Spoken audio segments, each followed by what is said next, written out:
Bonjour, Jean-Christophe Chastan, président d'Interprochasse, et nous allons nous rendre auprès du stand de connaissance de la chasse où est le lieu de départ de la visite inaugurale du Game Fair 2025. Venez avec moi. On va faire une visite de l'ensemble du salon et puis on terminera ensuite par un cocktail sur le stand Interprochasse. Très bonne visite à tous. Alors on arrive sur le centre de la FEPAM, qui est le centre de formation pour les professionnels, pour les armuriers. Et donc sur ce stand, on a à cœur de pouvoir, pendant le temps du salon, présenter la façon d'accéder à nos métiers et de pouvoir pratiquer le métier d'armurier. Je souhaite la bienvenue sur le stand du ministère de l'Intérieur, Service central des armes et explosifs. On trace numériquement les armes de catégorie A, B et C.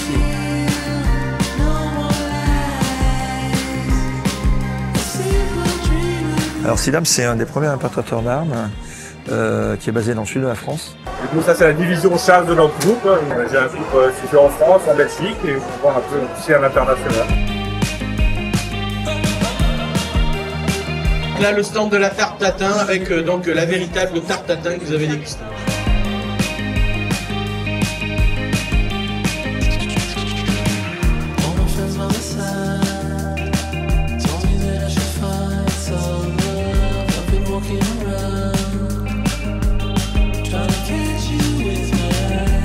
Donc on est le leader mondial de la cartouche bimatière.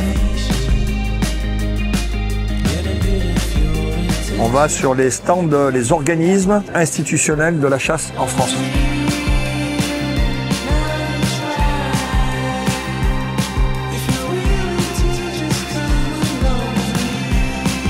Donc Interprochasse représente les acteurs du monde économique de la chasse. Nos missions principales sont de défendre l'intérêt économique de ces acteurs-là, mais également aussi nous menons des actions après aussi notamment pour d'autres dossiers avec les ministères de la transition écologique. On a une mission de recherche et développement sur le plan scientifique, notamment pour l'amélioration de la qualité génétique du gibier. Je vais passer la parole aux parlementaires. C'est la première fois que je viens ici et je suis simplement bluffé.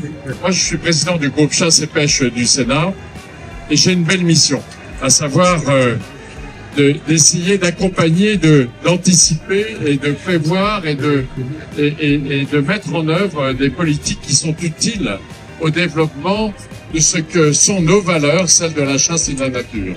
On ne doit pas réfuter la chasse, on doit l'accompagner, on doit la souhaiter, on doit la vouloir. Il faut venir dans ce genre d'événement pour comprendre comment ça se passe. Quand je vois ces 100 000 personnes qui vont être là qui seront venues pendant ces 3 jours, c'est quand même unique au monde, en tout cas unique en Europe. Je suis président du groupe d'études chasse et pêche à l'Assemblée nationale.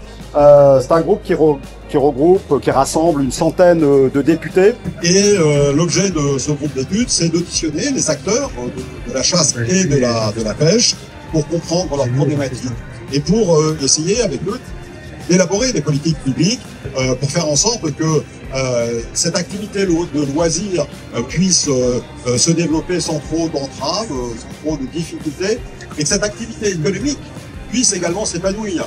Et que les politiques publiques doivent être inspirées, non pas par le refus de la chasse, mais au contraire son acceptation, dans la mesure où elle renvoie à des valeurs très très importantes, à une histoire, à une culture et à des traditions auxquelles nous sommes très attachés.